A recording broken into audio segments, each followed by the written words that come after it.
Welcome back to Centuries of Wisdom. This is our 11th episode. We have a really great one for y'all. Hope you enjoy.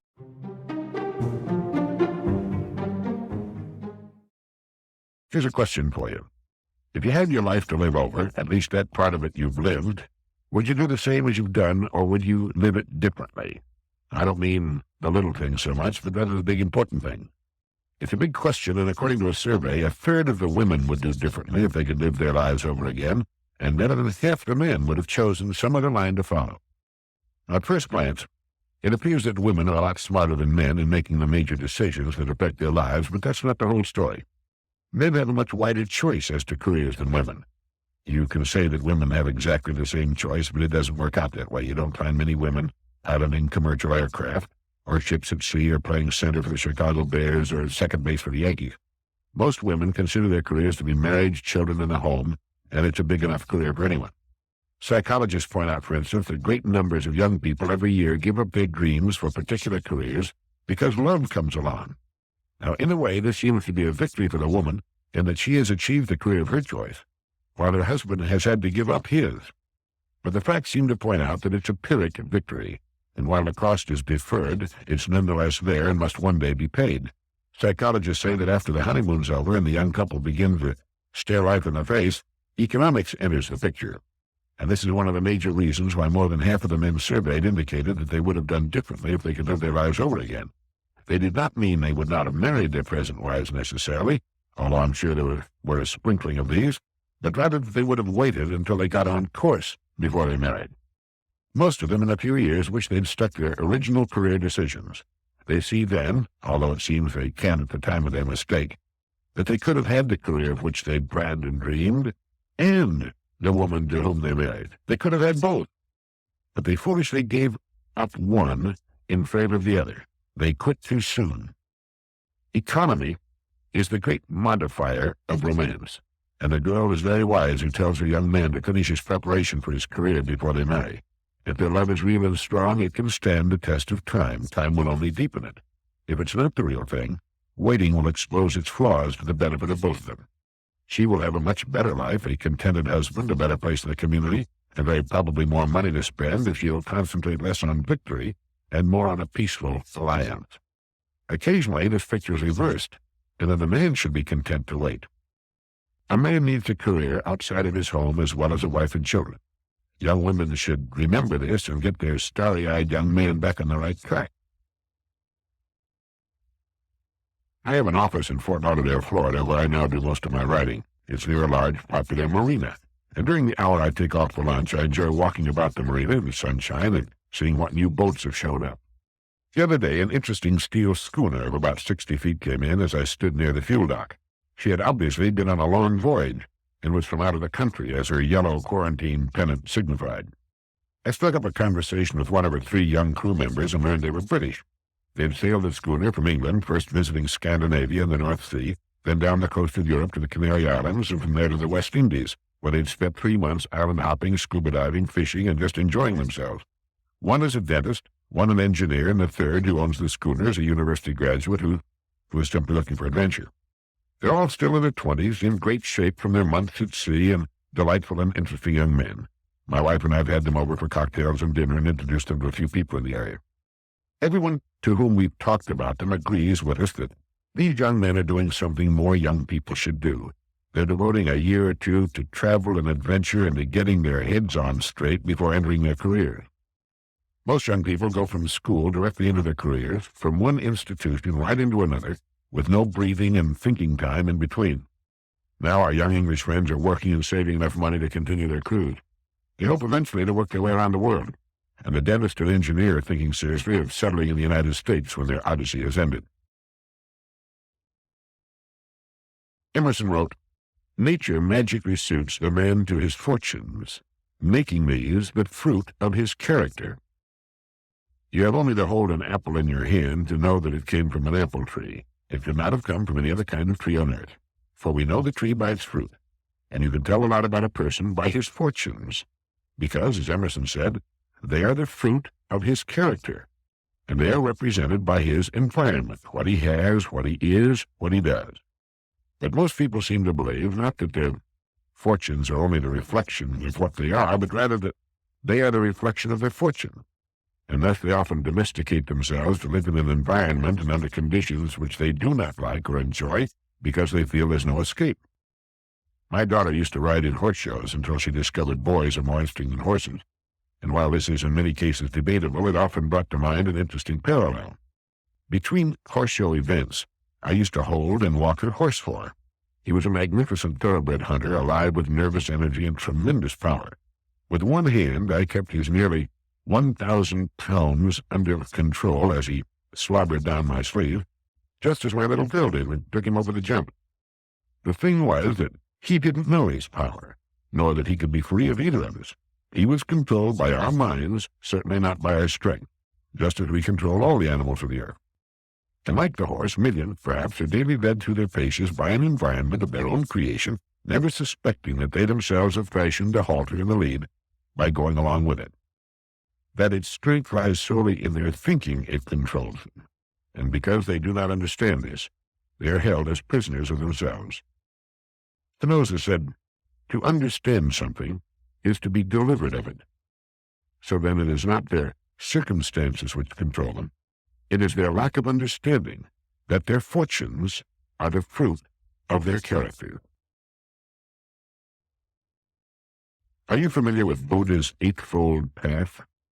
Very little is known by most people in the Western world about this great man who lived 560 years before the birth of Christ.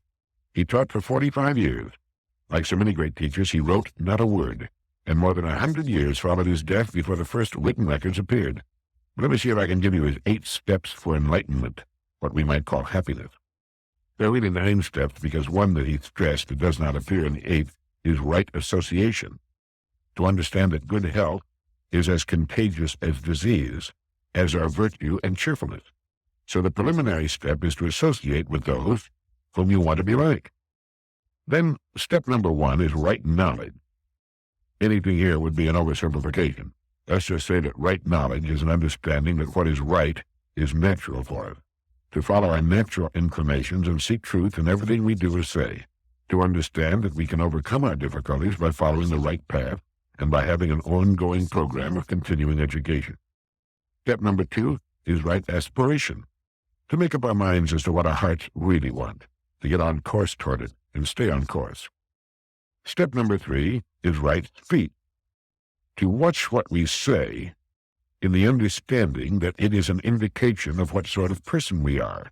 To try to speak the truth in everything we say, and to say nothing that will not in some way help a situation or a person. To understand that our speech gives us away not just to others, but if we're wise, to ourselves. It reveals our true character, and like anything else, it can probably stand some improvement. Step number 4 is right behavior, and this includes the 5 precepts, the Buddhist variation on the second or ethical half of the 10 Commandments. Do not kill. Strict Buddhists are vegetarian. Do not steal. Do not lie. Do not be unchaste. Do not drink intoxicants. Step number 5 is right livelihood. By this is meant to work at something which makes a positive contribution to society and is compatible with living the good life. Step number 6 is right effort. Buddha says, those who follow the way might well follow the example of an ox that marches through the deep mire carrying a heavy load. He is tired, but his steady gaze, looking forward, will never relax until he comes out of the mire, and it is only then he takes a respite. Step number 7 is right mindfulness. No teacher ever credited the mind with more influence over life than did Buddha. The best loved of his text, the Dhammapada, opens with the words, all we are is the result of what we have thought. And step number 8 is right absorption. That is, meditation until you have seen the truth, have received enlightenment. In fact, the word Buddha means enlightened one.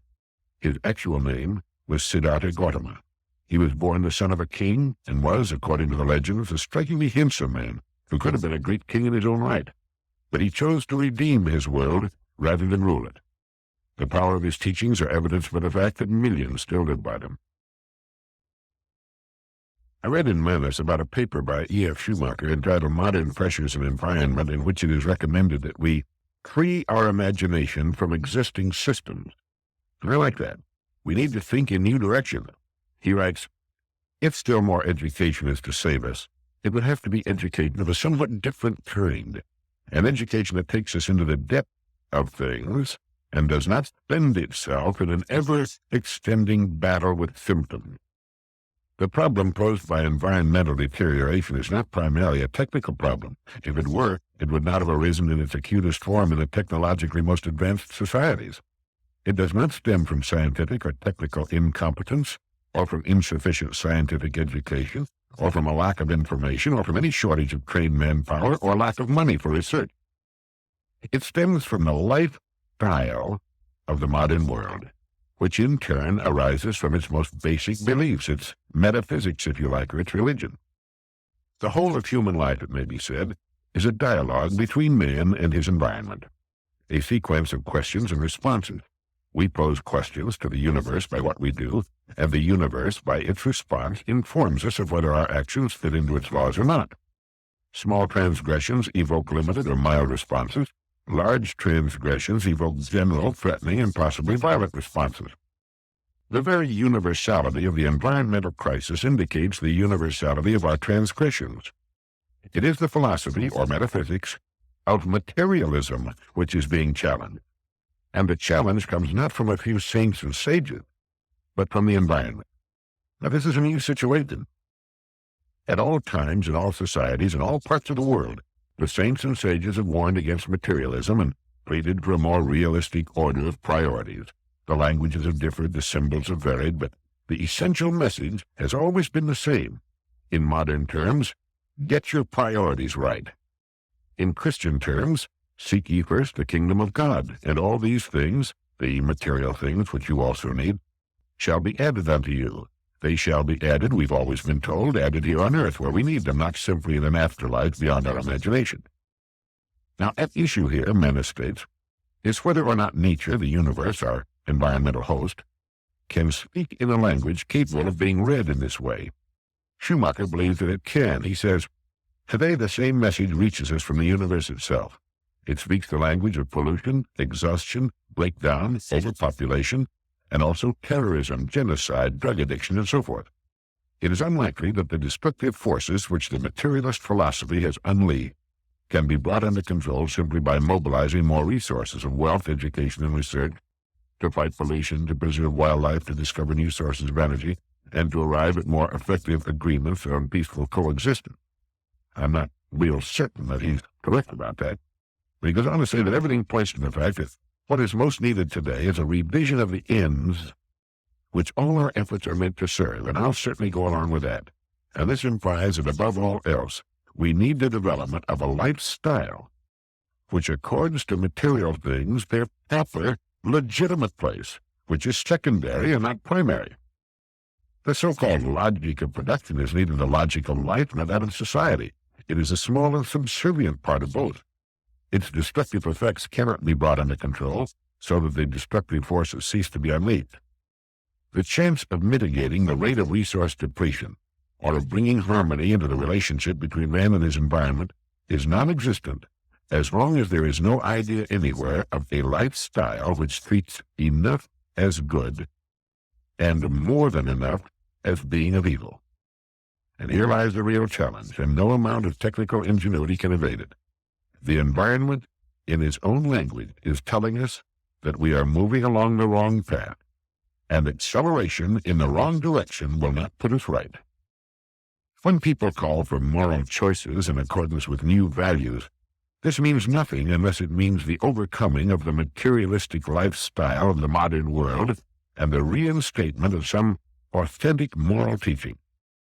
And Mr. Schumacher turns now to the traditional four cardinal virtues: prudence, justice, courage, and temperance, showing their application to the frenzied pattern of consumption which characterizes modern life.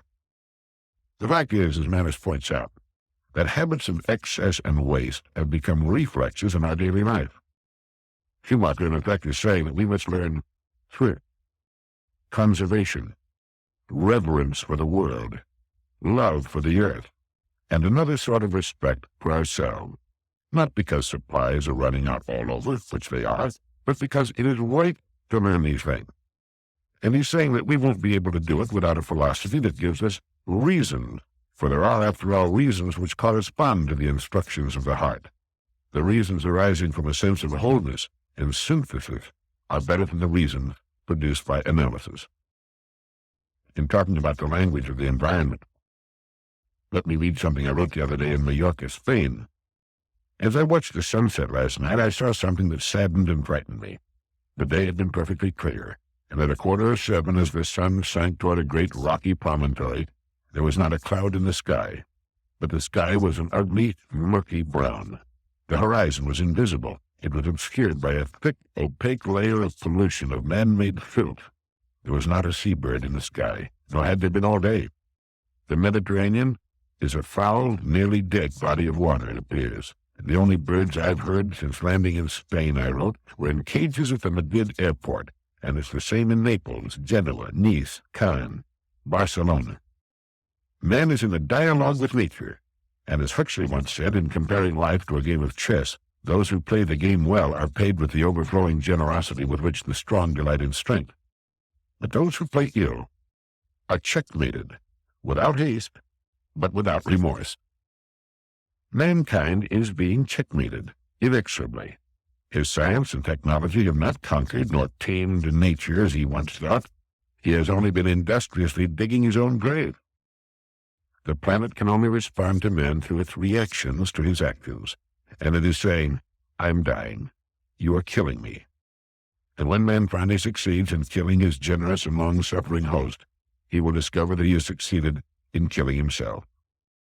He has proved to be a brilliant but virulent species, and after he is gone, nature can begin again to clean his nest, and someday, probably surprisingly soon, the sunset over the Mediterranean will again be a thing of beauty. Incidentally, the pollution over the city of Madrid was as bad as any I have ever seen anywhere. It's as bad as it is in Johannesburg, South Africa, and Rome, and worse, I believe, than over most large American cities. What can you and I do about the so-called materialist philosophy in the state of the world? I think we can start by re-evaluating our priorities and getting them in line with those of the rest of creation. My old friend Parky Parkinson of TWA used to make a speech he called The Tyranny of Junk, in which he urged us to clean house of all the junk we've collected, the basement, the attic, and every room in the house. Just get rid of it, recycle it. We can begin to discriminate as to what we're going to purchase with our money. Practice thrift on the one hand, and an avoidance of the continuing collection of junk on the other. We can develop and talk about a reverence for life, for the earth, and for each other. We can tell our kids, no, you can't buy that. Play with that mountain of toys you've already collected. So speaking out against materialism in our society is almost a kind of atheism. It's like being against mother and apple pie. And it isn't that we're against the technological industrial structure we've created. It's just that we want to relegate it to its proper place in the order of things. It shouldn't be in first place, not by a long shot. Now, in an earlier direct line, I quoted Mumford's suggestion that we make selective use of the best that our society has to offer. By all means. But we can be very selective. Yesterday I was shopping in the grocery store and picked up a tube of shampoo, since it was on my shopping list. When I saw the price stamped on it, I put it back and said to myself, I'll wash my hair with soap. There's so many things we can do without and still live well, even better. Now, we want our great business establishment to flourish and wax profitable. We would like to see it extend its sales and distribution and effects to the four corners of the earth. But let us make it qualify for our business the hard way, by producing a needed or much desired product of the very finest quality. Let's take home no more junk. Let's put ourselves and our kind and our earth and its creatures and beauty back into their proper places. I was reading of a proposal to put into orbit around the earth great reflectors to capture the sun's energy and send it to Earth by microwave. If the plan works, the Earth will have a free, non-polluting source of unlimited energy for at least the next 3 billion years, free at least at its source. It caused me to remember that there's always a way to what we need and want, if we don't stop with early ideas and decisions and get stuck on them. There's not only a way to what we want, but a way that is exactly right and does not demand too great a trade-off. Now, fossil fuels now supply 97% of all the Earth's energy needs. That's practically all of it. In less than 100 years, our dependency on this convenient and heretofore abundant fuel supply has become all but total. Now it's running out, perhaps in the nick of time to save the biosphere from lethal doses of hydrocarbon pollution, and we must turn to new energy sources. As we find them, we will wonder at our long dependency on fossil fuels. Now, it's the same with us when we follow the dictates of the voice that speaks to us at quiet time, the voice that is our true selves trying to get through the artificial wall we work so hard to build around ourselves. When we have finally taken a step we wanted for so long to take, we invariably say, "Why did I wait so long? What in the world was I afraid of?" We tend to stop at partial solutions in almost everything we do. We get out of school, and as a rule, let our very partial and incomplete education suffice for the rest of our days. It's no wonder that so many millions are hanging on for dear life to the rudimentary and partial solutions they've managed to find for themselves. Eric Hoffer, in his book The True Believer, has told us that there is a conservatism of the very poor that's as rigid as that of the very rich.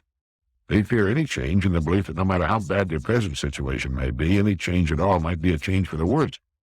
We might see the middle class seeks change in that it tends to be upwardly mobile, but change to the middle class consists of a series of quickly grasped stopgap measures based mainly on the direction of the economy.